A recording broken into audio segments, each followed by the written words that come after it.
大家好，我是机事甲陈长学，我是在祥盛企业担任实习生。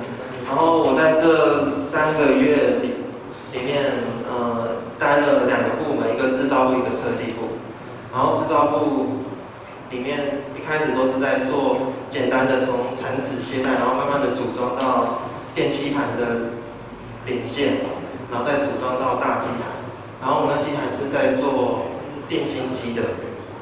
然后制造部大概是这样，然后设计部进去是一开始我是帮设计部做施构件的建档，他们有很多施构件是以前没有3D 图，然后我们都是一个一个在网络上把它抓下来，然后呢建档放到我们的资料库里面。然后最近开始我们是在做他们旧型机台的大概是像支撑臂的东西。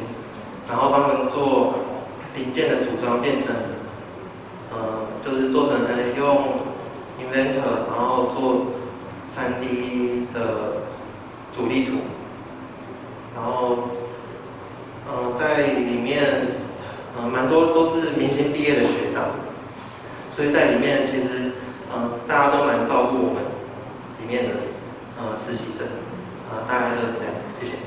你这边是用 Inventor， 还是说它有，比如说3个可以选？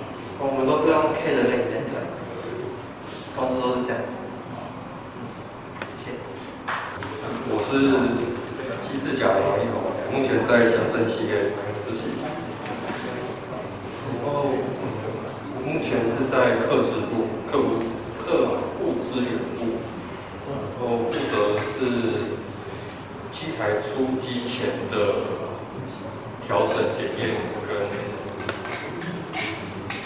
问题解决这样子。然后目前学到就是关于机电方面比较偏那方面的东西。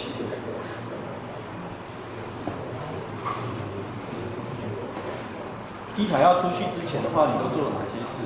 那有没有碰到什么大问题？大问题没有，所以都很好，那你只是看一看，然后就让它没有，就是有一些检验报告要弄，还要就是对，就是机台交给我们，就是负责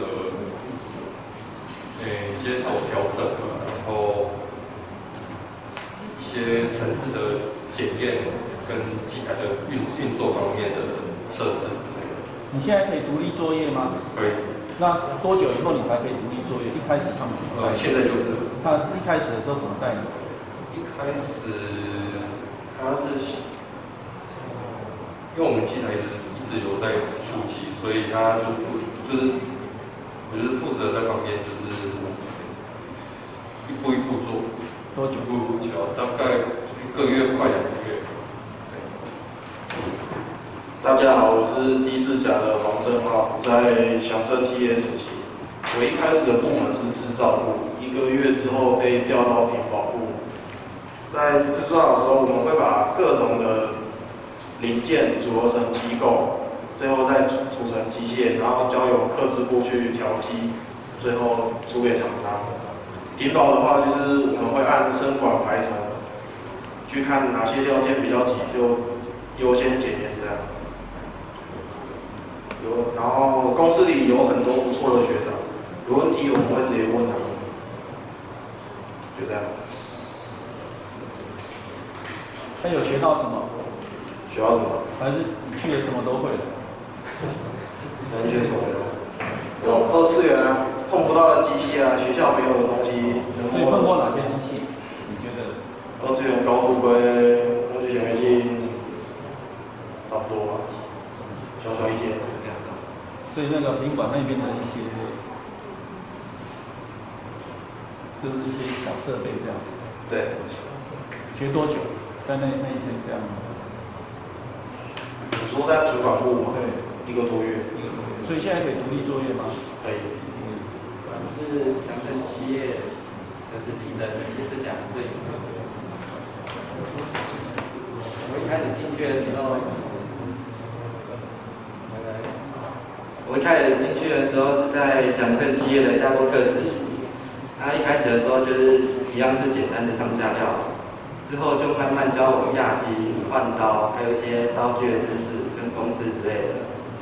然后第一次让我架机的时候，虽然有很多的挫折，但是有运用到学校学到的一些知识，像是坐标系之类的，所以在学校有学到有些基本还是有差，在外面可以比较容易接轨，但是还是有很多要学的。之后1个月之后，被调到了设计部，主要也是2D 的零件转到3D，3D 之后再把它绘成工程图。一般我们在绘工程图的时候，那个组合图是直接投影过去的，所以那2个东西会联动。所以我在那边学到了一个新的功能，是位置表示法。它可以在视图不动的情况下，让那个物体左右移动、升高或降低。然后还有用到参数式，只要用参数式就可以，只要改一个尺寸，它就可以变大变小，像尺就可以改它尺数，或者用表单算出它的那些结缘直径之类的。还有建立一些四构件，把它们抓进来，变成一个档案。差不多是这样，谢谢大家。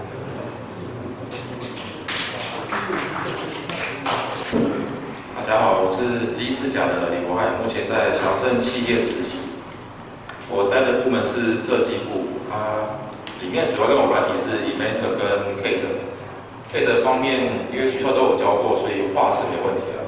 主要是标注部分，还有一些标注的细节要注意，像是对基准面啊，还有尺寸的摆法、距离啊那些他都会教。Inventor 我是学到了应力分析这个方法。是比较新的，它可以用来算你的拉应力、压抑力、变形量、安全系数，就不用在纸上用力学那些算这些东西，画出来它可以直接模拟。然后里面的员工也都人都很好，很友善，都很愿意教，经理也对实习生很友善。像对于他可能就做错就会骂，我们做他会教我们，就口气会差很多了。所以我觉得去实习还蛮划算的，因为你有错误的，你有容错率的范围了，不像其他人错了可能就被念什么的，你错了他们就开始教你啊，一步一步来啊，